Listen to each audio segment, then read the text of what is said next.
quote, betrayed. Fierce backlash tonight from the MAGA base after this surprising announcement with great fanfare from the Trump administration. I'm also proud that today we're signing a letter of acceptance to build a Qatari Emiri Air Force facility at the Mountain Home Air Base in Idaho. The location will be host a contingent of Qatari F-15s and pilots to enhance our combined training, increase lethality, interoperability.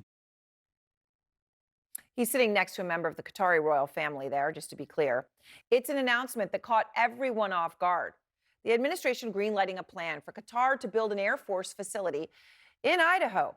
And Trump's base is livid about it. Far-right activist Laura Loomer, who has Trump's ear, highly influential in MAGA world, lashing out. One of her posts, she says, what the hell is going on? Why are we trying to train more Muslims how to fly planes on U.S. soil?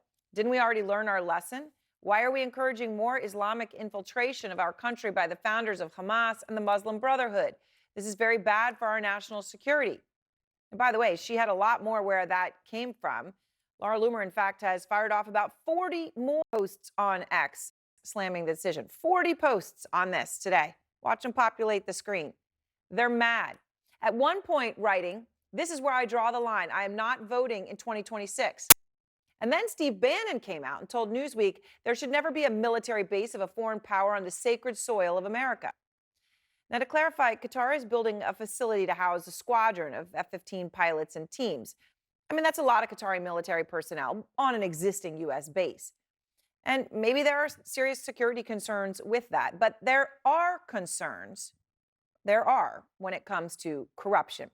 For one, this is the same country that gifted Trump the luxury jet. Remember the jet? Reported price tag on it was $400 million. The jet that Trump wants to use is Air Force One, right? That was Qatar. And by the way, when it comes to money, because it always does, Trump's family and the Qataris are business partners now. Eric Trump recently unveiled plans for a new golf course and a beachside resort in Qatar. And Trump's son-in-law, Jared Kushner, has raised billions of dollars from several Middle Eastern countries, including Qatar. Qatar is also central to the Trump's Middle East crypto strategy, which is now the bulk of his net worth, helped make his children billionaires. Most recently, Qatar also made sure to stay in Trump's good graces by rolling out the red carpet for the president during his visit as president. Fighter jets escorted Air Force One into the airspace of Qatar. On the ground, the spectacle had Cybertrucks, horses, and camels, a welcome for a royal. But on top of all of that, there is this. Trump just signed an executive order defending Qatar's security, giving NATO-level security guarantees to Qatar. Which, by the way, just to be clear about what that could mean, I mean, it should be obvious, but I guess I should also note that Qatar has been hit with missiles from Iran and Israel, both in the past 3 months. It's an incredible series of events. I mean, by the way, in any case, it's an incredible series of events to lay all that out. I can't even believe I'm saying it, and this is real, but it is. But then there's also this, what Trump actually said in the past on the record about the Qataris before they showered him with gifts and money.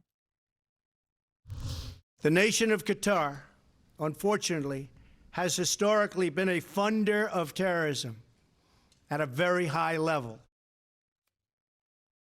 And that right there is a big part of why MAGA is breaking with Trump over this Qatari Air Force facility in the state of Idaho. But by the way, this is not the only crack splitting the MAGA world.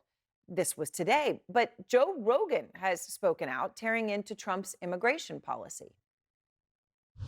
Let's just talk about the immigration thing. The way it looks is horrific. When you're just arresting people in front of their kids and just normal, regular people that have been here for 20 years, that everybody who has a heart can't get along with that. No. Everybody who has a heart sees that and goes, that can't be right. That can't be right. That can't be the only way to do this. Tucker Carlson going after the administration for using Charlie Kirk's assassination to try to silence critics. Because if they can tell you what to say, they're telling you what to think. There is nothing they can't do to you because they don't consider you human. They don't believe you have a soul. And when it comes to Jeffrey Epstein, Marjorie Taylor Greene slamming a statement by the White House that labeled any support for the release of the Epstein files as a, quote, hostile act. The Hostile Act has been against these women for so many years now. The Hostile Act is covering up for Jeffrey Epstein and everyone else that's been involved in this. And that's the real Hostile Act. Kristen Holmes is out front live outside the White House. And, you know, Kristen, obviously we're putting in the context of so many issues where there are fault lines. But tonight, real anger in MAGA world about this latest announcement. What are you learning? Yeah, there is real anger about that. And I do want to talk about the cracks overall, because I actually think what we just learned moments ago, which is not about the Air Force Base, but actually about these federal worker layoffs, is going to cause real strain on the relationship between the administration and a lot of Republicans on Capitol Hill, because we've just learned in a court filing that more than 4,000 federal workers were laid off today. And just to give you an idea of what that looks like, it's about 315 workers at the Department of Commerce, 466 workers at the Department of Education, 187 at the Department of Energy. That list goes on and on. A couple of things to point out here. There were already reservations among Republicans as to how this shutdown was being handled. We've heard them speak out about it. The fact that the House has not been called into session. The fact that these workers' pay was being threatened. We heard President Trump saying some workers didn't deserve to get paid, and at one point saying they were going to look at the law differently, the law he signed in 2019, to say that they wouldn't have to pay those furloughed workers. But now you have a complete restructuring of the federal workforce. Of course, we know that the president has extended powers during a government shutdown, but it's really unprecedented to use them in this way to restructure the government essentially in your image. Because what we know from Russell Vought, the head of the Office of Management and Budget, and from President Trump is that they want to cut Democratic programs. They want to cut programs that don't align with President Trump. And now we're learning how many people lost their jobs just today.